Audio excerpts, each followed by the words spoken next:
Hello, this is Jack from tofluency.com and this is Ask Jack, the free series where I answer your questions about learning English and the English language.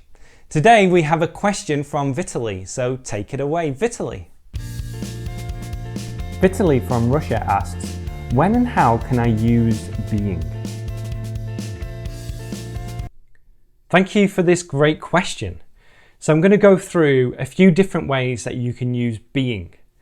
The first thing to know is that we don't normally use to be in the continuous tense. Here's an example. She is 33, not she is being 33. Now, hopefully, she is being 33 sounds strange to you. And this is because you have internalized the rules and the patterns, and it just sounds weird saying that. So we don't normally use to be in the continuous tense. Another example is I am tired, not I am being tired. However, in some cases, we can use to be in the continuous tense to describe temporary behaviors or actions. Here is an example. She is being silly today. So we're not saying that she is a silly person, because when we say that, we say she is silly, but it's a temporary behavior. She is being silly today. Another example is you're being really selfish. So maybe this person isn't normally selfish, but right now, this person is being really selfish. They were being extremely rude. They aren't normally rude. So that's giving you an example of how we use it to describe people. They aren't normally rude, but in that moment, they were being extremely rude. Now we can also use being when we're dealing with verb patterns, and this is true for other verbs. For example, I hate being late. I hate being late.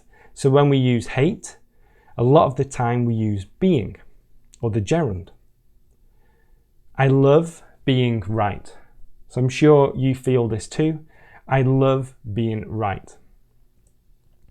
And then in the imperative, stop being silly.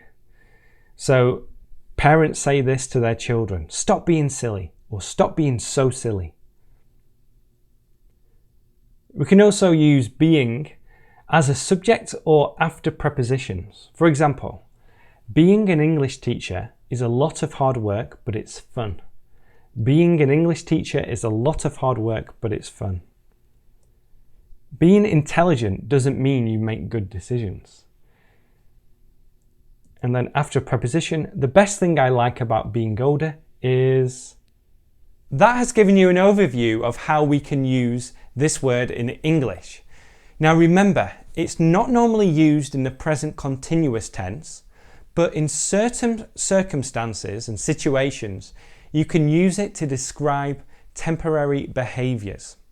Now, to learn more about how you can use this word, click the link now. It's going to give you more examples and a further explanation. And if you haven't done so already, download my free book. It's called the 5-Step Plan for English Fluency, and it's going to show you how you can reach a high level of English. So thank you for watching this video, and I'll see you next time.